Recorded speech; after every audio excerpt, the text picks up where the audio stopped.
Alright, we're going to be looking at some other factoring techniques in a little bit, but first they want us to be able to recognize what are called perfect square trinomials. Just ignoring the examples for a minute, just to give you a demo. A perfect square trinomial happens when you take some binomial and multiply it by itself. In other words, you square it. And what you get is, think that you're foiling this, x times x. Outside you get 4 times x.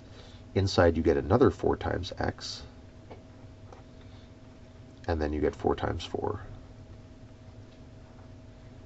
So the structure here is this first term will be a perfect square, meaning it has a nice square root. The last term will be a perfect square, meaning it also has a nice square root. And the middle term, this is the real test, has to be 2 times the square root from the first piece times the square root from the second piece. Right? We know where this x and 4 came from. They were the numbers that we had in the binomial in the first place. This is our outside and inside. The outside was 4x. The inside was another 4x, and so the middle term ends up being 2 times 4x. So that's going to be our test. It's going to be square root the first chunk, square root the last chunk, and then do 2 times those 2 square roots and see if that gives you the middle chunk. If it does, then you found a perfect square. If it doesn't, then it's not. So clean that up. Let's see if we can do this. So, first chunk, does this have a nice square root? Yes, it does. It's a. Does this chunk have a nice square root? Yes, it does. It's 2. So, if you do 2 times that first square root times the second square root, you get 4a, which is our middle term. So, yes, this first one is a perfect square trinomial. Next one.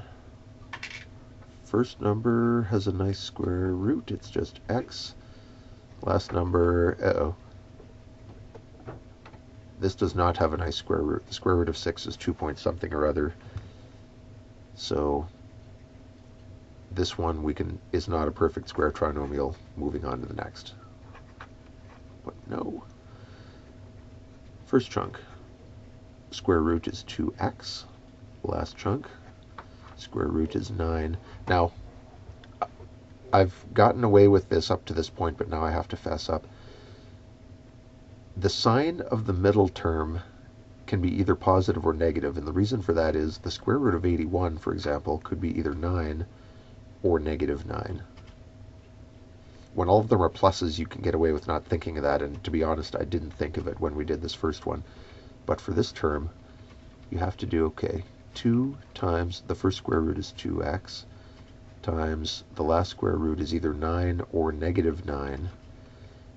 4 times 9. That means the middle term could be either 36x or negative 36x. Either way, this is a perfect square trinomial. So C is a yes. Actually, even when the notes describe it, they don't mention that plus or minus all that much. They say the middle term must be twice the product of the square roots of the first and last terms. What we're leaving you to notice is that numbers have a couple of square roots.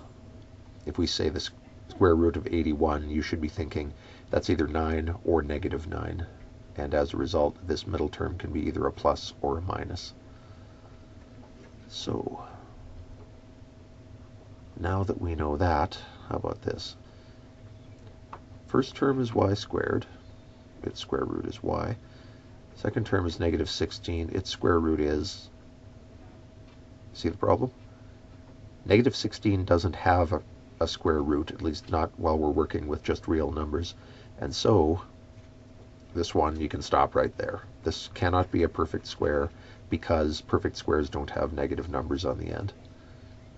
In other words, just to clarify this, imagine if you were trying to factor this thing. The y squared would have had to come from y times y. The 8y would have come from us doing plus 4 and plus 4. But if you expand this, you get y squared plus 8y plus 16. This would make perfect sense if there was a plus right here, but because there was a negative, this cannot be a perfect square trinomial. This one gets a no. So only A and C are perfect square trinomials.